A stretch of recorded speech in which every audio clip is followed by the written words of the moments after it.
Today, repos, SLRs and other financial animals. The DFA Daily to the 20th of March 2021.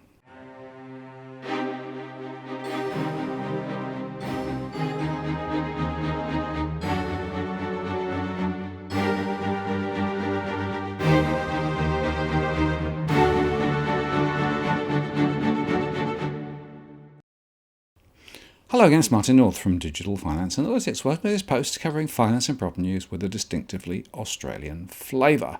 In today's show, we'll look at the latest announcements from the Fed and how it impacted the bond market, and what happens when the mortgage repayment holidays end, RBA policy and its critics, and the weaknesses in our financial regulators, as well as our normal market update. So let's get started. As expected, the Federal Reserve came out with a brief release saying that the temporary change to its supplementary leverage ratio, or SLR, for bank holding companies will expire as scheduled on the 31st of March. This, of course, was something I've been discussing over the last few days, and my hypothesis is that it's connected with recent dynamics in the bond market. Additionally, they said the board will shortly seek comment on measures to adjust the SLR. The board will take appropriate actions to assure that any changes to the SLR does not erode the overall strength of bank capital requirements. To ease strains in the Treasury market resulting from the COVID-19 pandemic and to promote lending to households and businesses, the board had temporarily modified the SLR last year to exclude US Treasury securities and central bank reserves. Since then, the Treasury market has stabilised. However, because of recent growth in the supply of central bank reserves and the issuance of Treasury securities, the board may need to address the current design and calibration of the SLR over time to prevent strains from developing that could both constrain economic growth and undermine financial stability. To ensure that the SLR, which was established in 2014 as an additional capital requirement, remains effective in an environment of higher reserves, the board will soon be inviting public comment on several potential SLR modifications. The proposal and comments will contribute to ongoing discussions with the Department of the Treasury and other regulators on future work to ensure the resiliency of the Treasury market. Now, interestingly, of course, there is now a need for the banks to buy more bonds. On the other hand, the Treasury and the Fed need to sell more bonds, so that's a win-win for them, just reinforcing the connectivity between the supply and the demand side of the bond equation. But of course, the question is, what is the impact on the real economy? That's a discussion for another day. Now, Bloomberg said that the Federal Reserve would let a significant capital break for big banks expire at month's end, denying frenzied requests from Wall Street. In response to the pandemic, the Fed had let lenders load up on treasuries and deposits without setting aside capital to protect against losses. That relief will lapse on the 31st of March as planned, the Fed said. Though the regulator concluded the threat that COVID-19 poses to the economy isn't nearly as severe as a year ago, the Fed also said it will soon propose new changes to the so-called supplemental leverage ratio, or SLR. The goal is to address the spike in bank reserves triggered by the government's stimulus programs. The expiration of the temporary capital break may disappoint banks and bond traders, as many industry analysts had wanted the Fed to extend the deadline for at least a few months, especially since the $21 trillion Treasury market has recently been so volatile. Treasury dealers had already been exiting the market at a rapid clip. More than $80 billion was pulled in the last 2 weeks in advance of the central bank's decision. But the Fed officials believe the market is sufficiently stable and banks' capital is high enough to return to the pre-pandemic requirement, while the agency considers long-term changes. The biggest banks have nearly $1 trillion in capital, meaning they are already above the $800 billion that they would have needed to comply with the full SLR, according to Fed estimates. And lenders themselves will have to decide how much they want to exceed the agency's minimum requirement.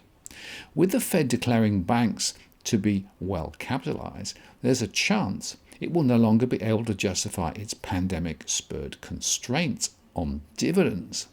And while the regulator already relaxed an earlier ban on stock buybacks, it's still restricting shareholder payments. Fed Chairman Jerome Powell said this week that a decision is coming soon on dividends.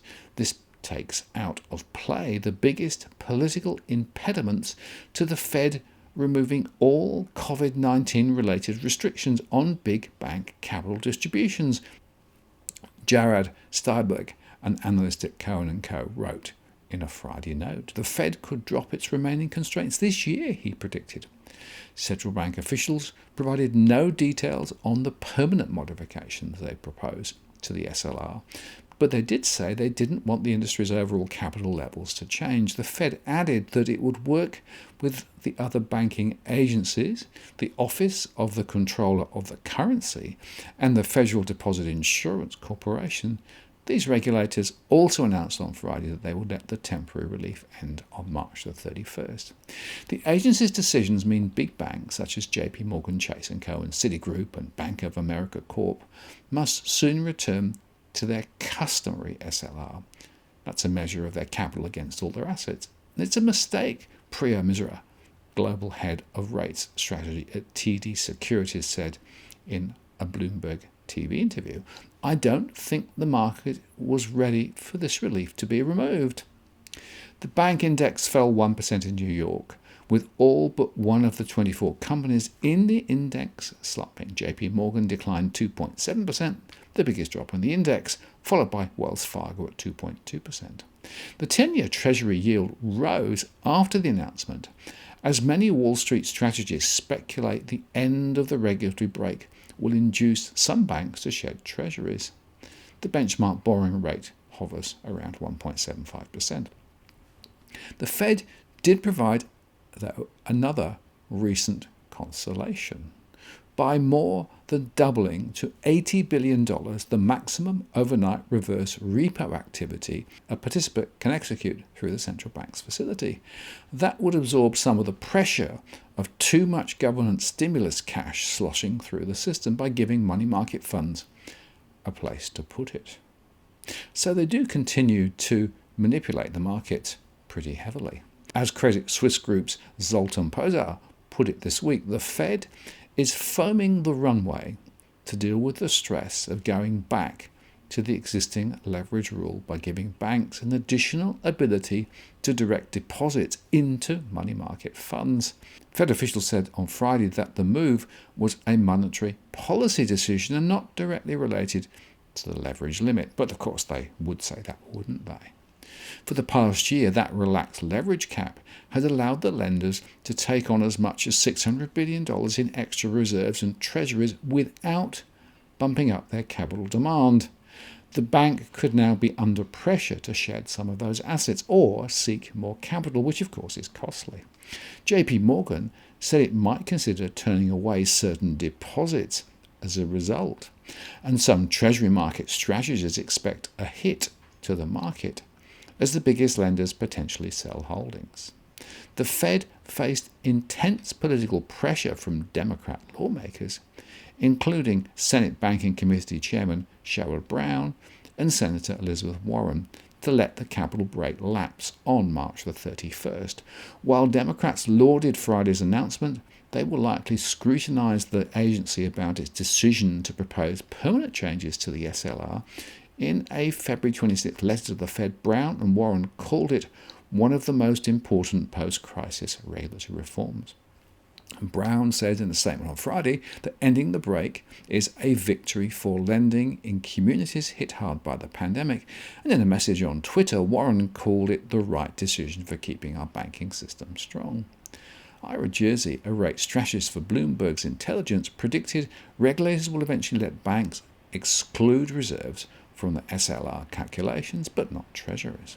Wall Street had been lobbying very hard for an extension of the exemptions, and banks have been flooded with deposits that require them to hold offsetting capital against customer money. It is surprising. You can see it to some degree from the market's reaction. I think some people figured if the Fed was going to kill it, they would at least give it more than 12 days, said Michael Schumacher, head of rate strategies at Wells Fargo. He noted that banks are bigger holders of 5-year Treasury notes whose yield edged higher after the announcement. In deciding not to extend the SLR break, the Fed risks a further rise in interest rates, as banks may decide to sell some of their Treasury holdings if they don't have to maintain reserve requirements. Fed officials said the Treasury market has stabilised, and Friday's decision should not change that. However, Fed officials said banks are still well capitalised, even without the exception, and they don't believe banks will need to sell their treasuries to meet reserve requirements. The largest banks have about $1 trillion in capital, and rescinding the SLR relief will adjust those levels only marginally, Fed officials said. The supplemental leverage ratio is a product of post-Great Recession banking reforms that sought to make sure banks didn't take on too much risk. Federal officials worried that relaxing the ratio might encourage banks to load up on risky assets like junk bonds, which carry the same weight against reserve requirements as safer holdings. So this is not over yet in my view, and it will be interesting to see what further moves they make and what happens to those bond rates. Because on one hand, banks might decide to not take so many deposits. On the other hand, they might decide that they need to buy more bonds. And depending on which way they go, they could move the market quite substantially. Now in New York, the Nasdaq steadied on Friday as the spike in Treasury yields subsided, paving the way for bargain-hunting investors to snap up growth stocks following a rout a day earlier. The 10-year Treasury yield, which trades inversely to prices, of course, retreated on Friday after hitting 1.75% on the Federal Reserve's announcement. The pullback from the highs in Treasury yields was overdue, as some analysts had noted rates look overstretched given their recent run. As noted yesterday, we think the TNX charts are due for a pullback to reduce overbought pressures, Janney Capital Montgomery said. But the overall trend here is still bullish, and firms expect the 10-year rate to possibly hit 2% this year. What we see today is a more stable rate environment across the curve after multiple weeks of rising interest rates, and we are seeing some degree of reversal of leadership in the equity market, said Bill Northey, Senior Investment Director at US Bank Wealth Management in Minneapolis. The action from the Fed and subsequent moves on yield dealt a blow to banking stocks, sending financials nearly 1% lower. Still, the retreat comes as financials have made strong starts this year, up by more than 16% during the last month. JP Morgan Chase and Wells Fargo led the declines, falling by more than 1%. Still, the retreat comes as financials have really been up more than 30% over the last month. In other news, Visa slumped 5% as the payments company is reported to be under investigation from the Justice Department for alleged anti-competitive practice in the debit card market, according to reports in Reuters. And the Dow fell for a second straight day on Friday, paced by a decline in bank stocks as bond yields retreated sharply from hitting more than one-year highs earlier this week. The Dow Jones Industrial Average fell 0.71% and the S&P was down 0.07%, while the Nasdaq was up 0.76%. Facebook rallied 4.1% and provided the biggest boost to the Nasdaq and the S&P 500 after Chief Executive Mark Zuckerberg said that Apple's imminent privacy policy changes on ad sales would leave the social network in a stronger position. And optimism about a $1.9 trillion fiscal package and the Fed's promise to maintain its ultra-loose policy stance for years accelerated a shift in economy-led stocks, powering the 500 and the Dow to record levels this week. But the Nasdaq is still about 6% below its February 12th all-time closing high, as technology and growth stocks have lost favour in recent months, and their valuations look less attractive as Treasury yields rise. For the week, the S&P 500 and the Nasdaq fell 0.8%, while the Dow lost 0.5%. And trading was orderly, despite Friday being quadruple witching. the once-in-the-quarter simultaneous expiration of various derivatives, which often spurs heavy trading volumes and some volatility. And volumes on the US exchanges was 16.5 billion shares, compared with the 14.4 billion average for the full session over the last 20 trading days. In the US, the Dow Jones was down 0.71% to 32,628. The S&P 500 was down 0.06% to 3,913. And the S&P 500 financials was up 0.56% to 573.52. The Nasdaq was up 0.76% to 13,215. And the volatility index was down 2.92% to 2095. Goldman Sachs was down 1.09% to 344.20. Google was up 0.28% to 2,026. Amazon was up 1.55% to 3,074. And Apple was down 0.45% to 119.99. Facebook was up 4.12% to 290.11. And Boeing was down 0.09% to 255.82.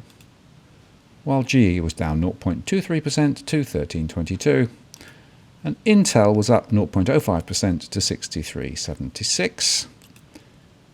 While GameStop was down 0.73% to 227. The long bond, the 30-year, was down 0.56% to 2.437. The 10-year was down 0.12% to 1.73. And the 3-year was up 1.64% to 0.334. While the 1 month was 1% higher at 0.010. The dollar index was down 0.13% to 91.74. Over in the UK, the FTSE was down 0.05% to 6,708. The financial services index in the UK was down 1.09% to 805.82. And the Royal Bank of Scotland, NatWest, was up 0.47% to 191.40, while Metro Bank was down 2.25% to 115. The pound US dollar was down 0.32% to 1.3875. In Germany, the DAX was down 1.05% to 14,621, while the 10-year bond was up 2.21% to minus 0.287, and the 30-year bond was up 1.44% to 0.282. Deutsche Bank was down 3.6% to 10.74. The Euro-US dollar was down 0.09% to 1.1904. And the Italian 2-year bond was down 1.94% to minus 0.386. In Japan, the Nikkei was down 1.41% to 29,792. The Shanghai Composite was down 1.69% to 3,404. And the US dollar yuan was up 0.06% to 6.5090. Gold was up 0.66% to 1,743. Silver was down 0.08% to 26.33. Copper was down 0.13% to 4.1025. And crude oil futures, again a volatile week, was up 2.43% to 61.46. The Stoxx 600 Global Index was down 0.75% to 423.63.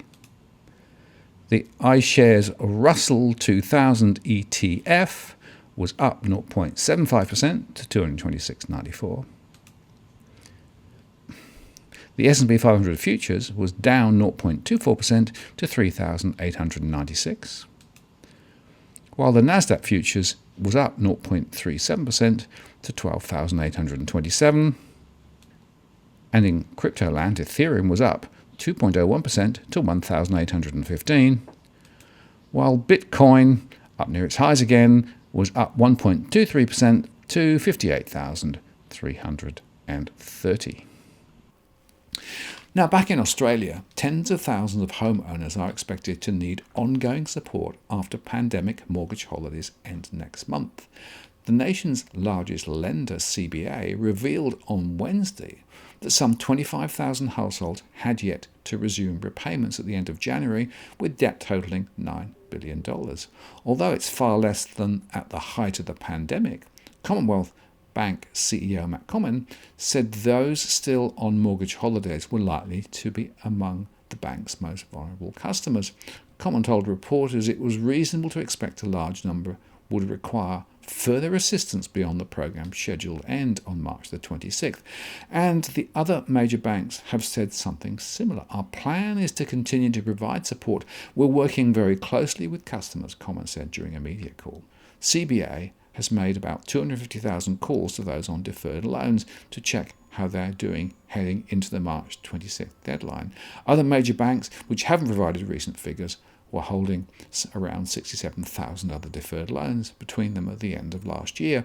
Comyn said CBA wouldn't resume foreclosures until September at the earliest, but the reality is that some people would still be struggling when they did. It might not be viable for a subset of customers to continue to repay their loan, he conceded. There are options around restructuring of a facility and potentially the sale of a property to reduce debt.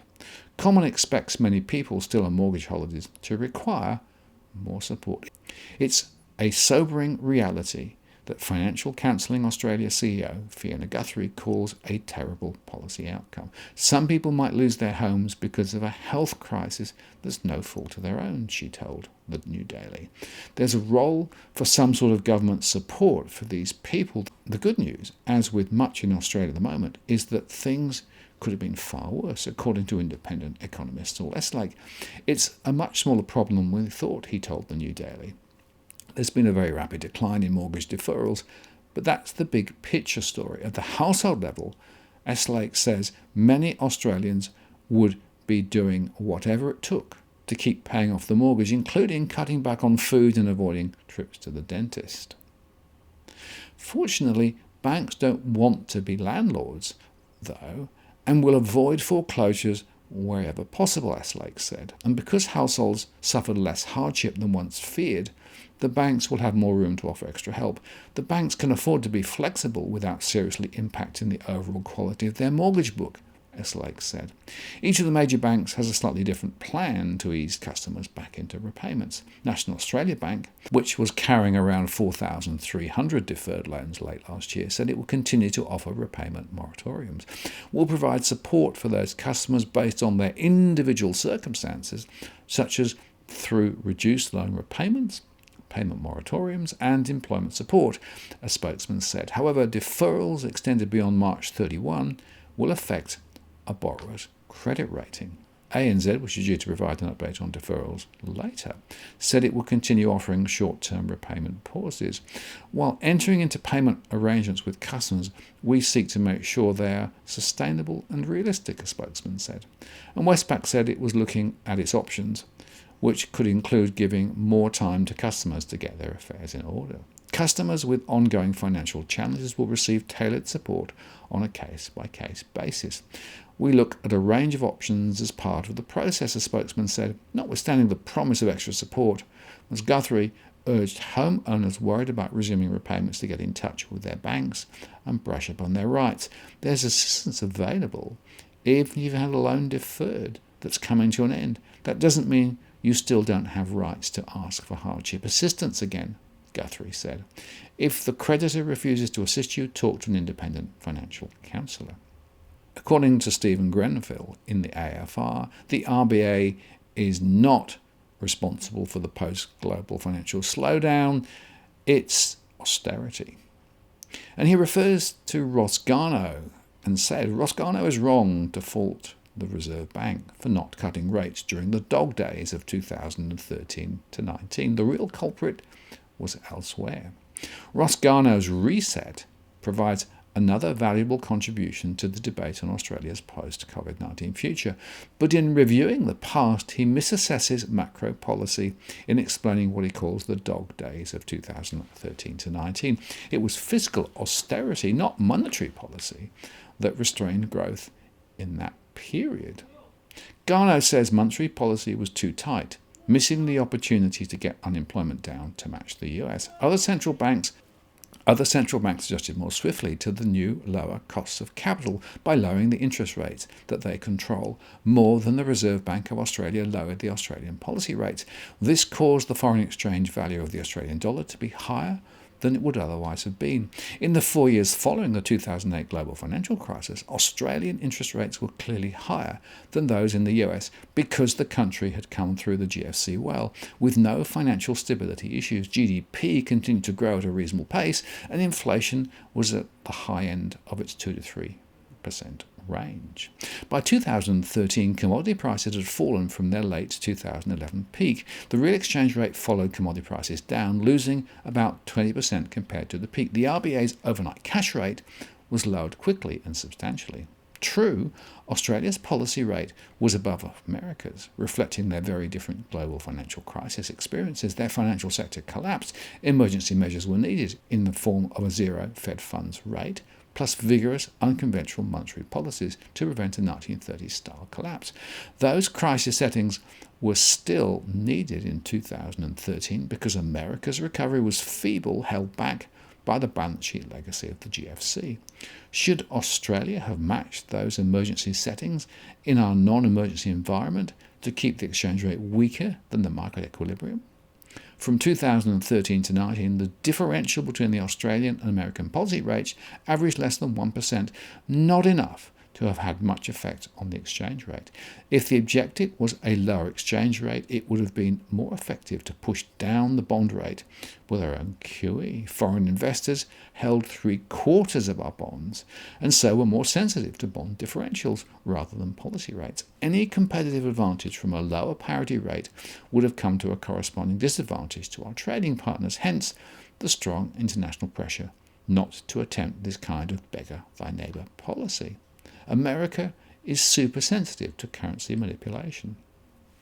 The beggar thy neighbour policy that Garnaut advocates would have been hard to justify in a growing economy, albeit not fast enough to reduce unemployment as much as we would have all liked. COVID-19 provided a different environment for unconventional monetary policy. It requires a huge increase in the budget deficit with challenging funding needs. At the same time, banks had to cosset current borrowers with loan servicing forbearance. Lower borrowing costs for the government and banks was the sensible prescription. In these circumstances, no one could accuse the RBA of currency manipulation. In all of this discussion of growth rates, Garnaut neglects the role of fiscal policy. Australia's deficit was about 5% of GDP as the GFC unfolded. This was sensible. But then, over the 2013-19 period, the budget returned to near balance. It was still in deficit over this period, but its impact on growth comes from the change in the budget balance, which was unambiguously contractory. We can argue over the exact size of the budget multiplier, but since Olivier Blanchard's mea culpa about the IMF's underestimation of the multiplier in the post-GFC period, a multiplier of about 1.5 times seems sensible. Thus, on average over this period, budget austerity took nearly 1% off growth every year. Garnaut seems to endorse this austerity. In his 2013 book, he makes it clear that it's the combination of tighter budgets and looser money that takes the dollar down. Some would argue that the austerity was needed to get the deficit down quickly to reload the fiscal cannon. But whatever your view is on this debate, it's hard to deny that austerity undermined growth. Meanwhile, monetary policy was pedal to the metal, exercising a strong expansionary influence with spectacularly low interest rates.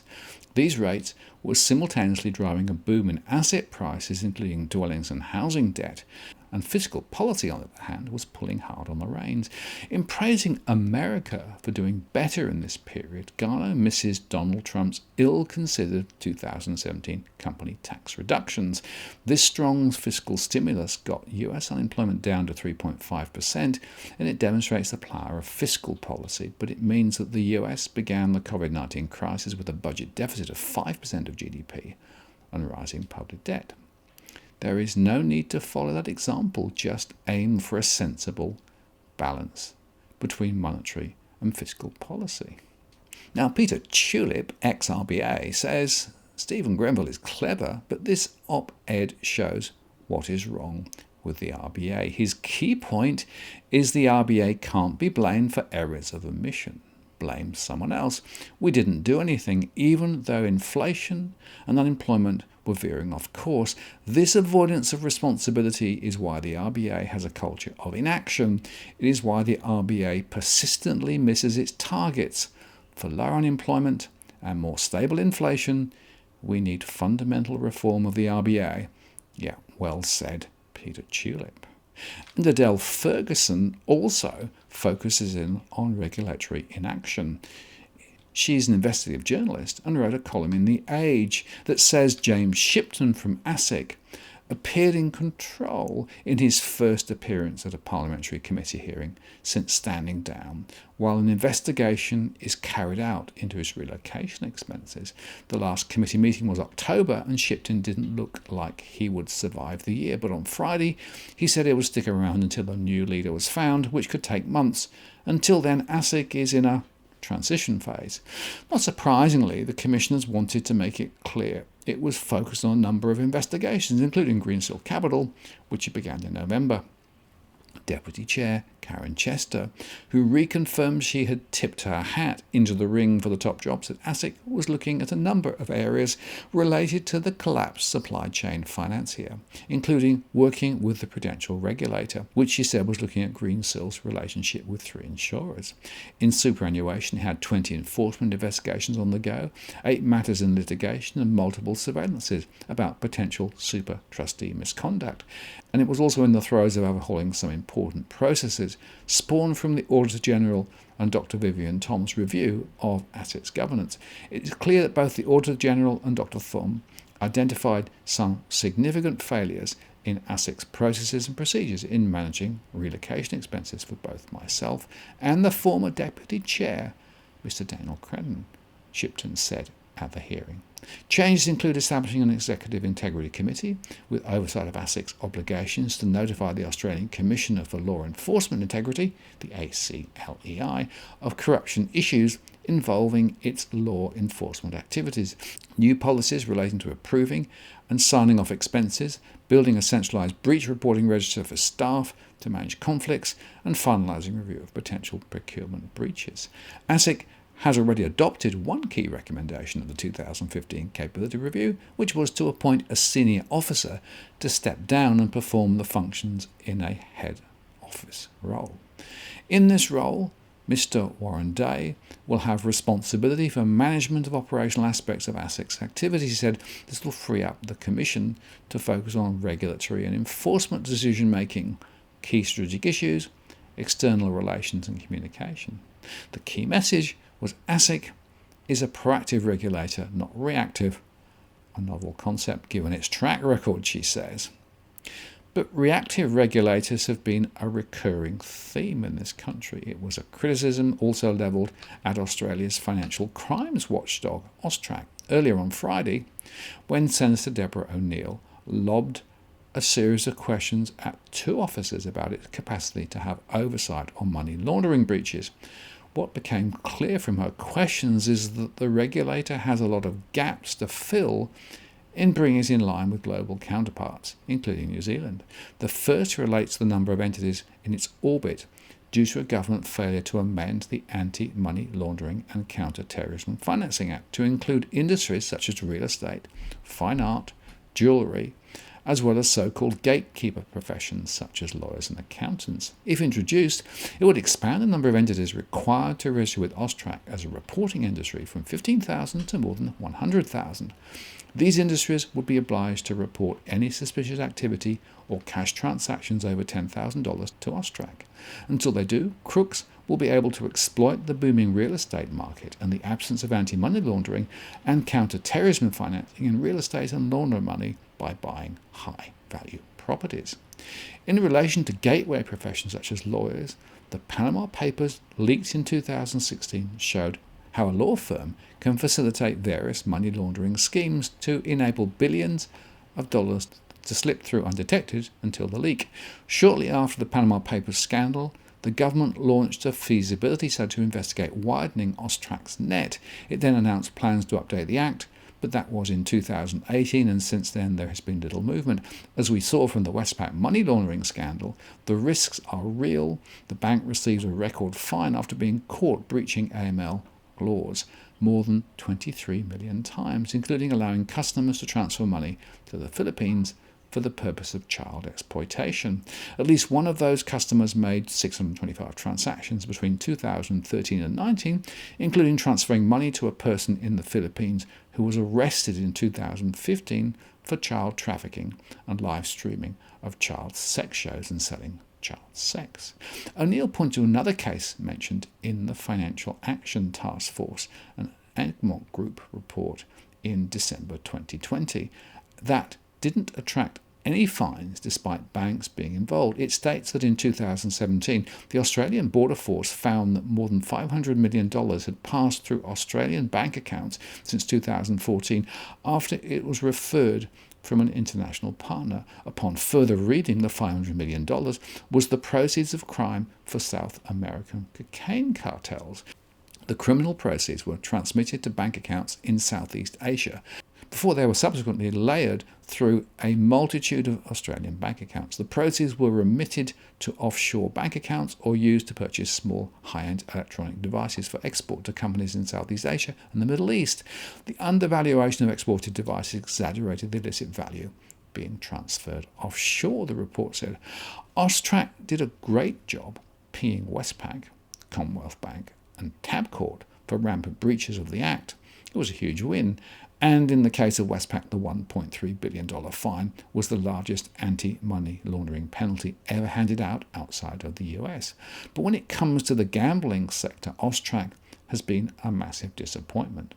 In 2017, it conducted a casino junket campaign with a finding that casinos are broadly aware of and complying with their anti-money laundering and counter-terrorism financing act obligations regarding casino junkets.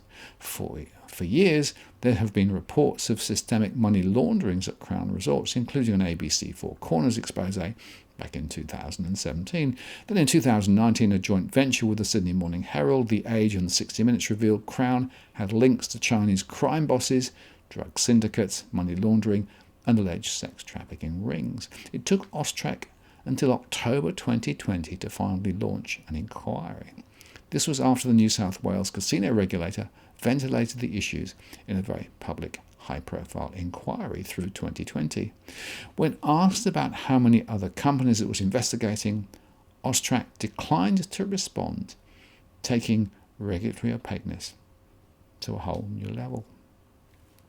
And that really is the point, whether you look at RBA, whether you look at ASIC, whether you look at APRA or AUSTRAC, there is a considerable body of evidence that they are not fully effective, and yet the government seems not at all concerned. And that in itself is a worry.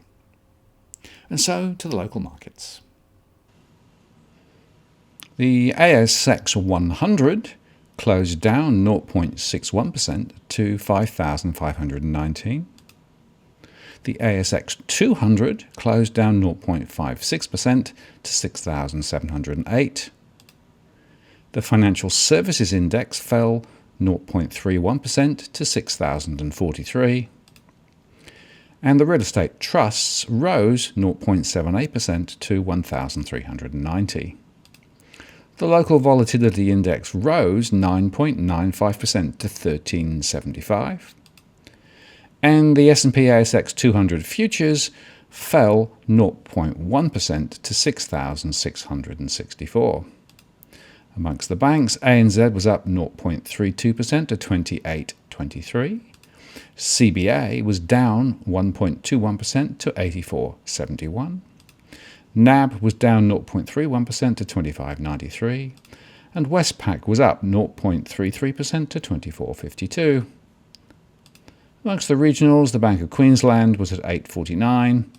Bendigo was up 0.83% to 9.68. Suncorp was up 0.3% to 10.13. And Macquarie Group was down 1.74% to 148.80. AMP was down 0.35%, 1.41. And Genworth was down 0.39% to 2.58. McGrath was up 0.79% to 64 cents. And Yellow Brick Road was up 1.11% to 9.1 cents. AFG was down 3.83% to 2.51. And Mortgage Choice was up 0.85% to 1.18. Afterpay was down 2.43% to 108.30 in the week that CBA announced they were going to launch an Afterpay equivalent on their platform. CIMAC was down 2.53% to 18.12. And the Aussie US dollar was down 0.17% to 77.43. The euro Aussie dollar was up 0.18% to 1.5378. And amongst bonds, the 2-year bond was down 14.76% to 0.104. The 3-year was down 10.17% to 0.106, but again we see quite a lot of volatility there. And the 10-year bond was up 2.21% to 1.848. The gold Aussie cross was up 0.74% to 2,253, while the Bitcoin Aussie cross was up 0.93% to 75,737. And so in summary, we expect to see the bond markets continuing to motor a little higher, but probably not as fast, with the SLR issue put on the back burner. But nevertheless, there are still a number of uncertainties in the markets. And as I discussed with Tarek Brooker the other day, we are seeing a number of different scenarios, some positive, some less positive, playing out. And that leads to Schrodinger's economy.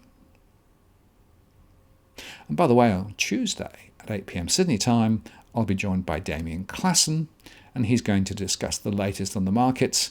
And that will be a really interesting discussion, of course, given everything that's going on. And you can ask a question live via the YouTube chat. So mark your diaries and join us at 8 p.m. Sydney on Tuesday. I'm Martin North from Digital Finance Analytics. Many thanks for watching, and I'll see you again next time.